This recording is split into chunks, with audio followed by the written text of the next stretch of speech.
Now, let's say looking back, let's say you are elected, and looking back in either 2013 or 2017, if you're reelected for a second term, what would you look back upon as a good accomplishment that would make your governorship spectacular in your view? Well, I think the way I answer that is sort of to refer to the things I've been talking about now. Right. So what are the top issues? One of them being education.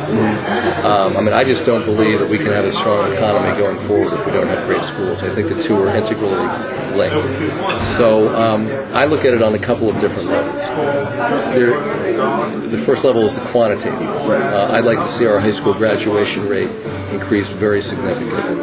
I'd like to see the achievement gap narrowed tremendously, because I think it's a travesty. I think it's an economic and moral imperative that we fix that. So I think we need a governor who understands that the relevant question is not whether the Christina School District is as good as CR, or for that matter, whether it's as good as Tower Hill or Garnet Valley. The relevant question is whether our kids are prepared to compete with the very best in the world, because that's the reality. And so looking back, I would see our students performing at that kind of level. But there's another way I describe it too. And I have many, many conversations, frankly, too many conversations with young couples, let's say in their early 30s, who have a child who's 2 and a child who's 3. And they talk to me about what they call the Delaware dilemma. And that dilemma, in their view, is whether they decide to stay in Delaware and send their kids to private school, or whether they move out of state and send their kids to public school. So I don't want to have those conversations at the end of my term. So that's one thing. The second piece is jobs. I've talked specifically about creating 25,000 good high-wage jobs during my first term. I've set a specific target. And the challenge is, and the reason, let me explain how I get there. One of the big challenges that our state's dealing with is the fact that, besides, well, there are really two big ones economically. One is our job market has changed a lot, with some of our biggest employers in the past having downsized considerably or moved away altogether. The financial services industry is smaller than it used to be because it's consolidated. And then we're dealing with the effects of globalization.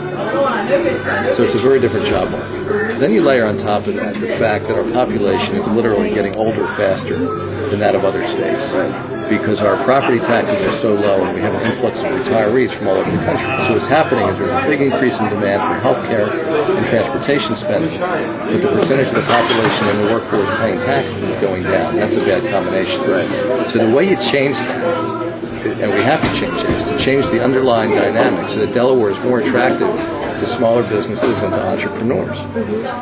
And so if we're going to generate the revenues that we are going to have to generate in order to pay for these expenses demanded by an aging population, we've got to create more good high-wage jobs. So that's the logical progression I'd go through to get there. So that's another piece, and certainly healthcare is a huge... Thanks for interrupting. I know we'll run into each other before, but if not, we see you on the 4th of the evening. Give your acceptance speech down at the church. Thank you so much. I hope that Pulaski Day Parade. Okay. I don't know if you remember. Yeah. I hope you're a fortune teller. Guaranteed. Thank you. You did it for the primary, but... Thank you. So the healthcare, it's going in the wrong direction.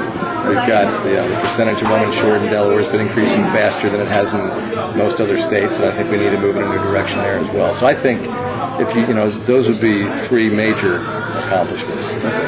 The federal government just allowed the ban on offshore drilling to pass, and now it's basically back in the state's lap. So as governor, would you allow offshore drilling?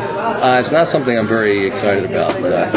John Carney actually said, and I thought it was a very good line, he said he wants our offshore to be so crowded with windmills that there's no room for drilling. Good. Let me add one other thing to the previous question. And it really gets back to sort of the earlier conversation. I do believe that our strength as a state, our strength as a country, our strength as a people is only as good as the extent to which people feel like their voice counts and their vote counts. And I think it's very important that we establish a level of connection with the people of the state where they really do believe that their voice counts, that what they say matters, that they've been heard.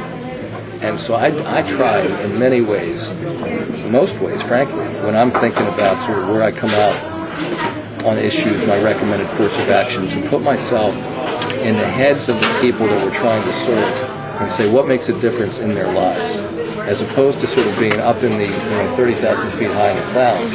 What's going to make a difference in life?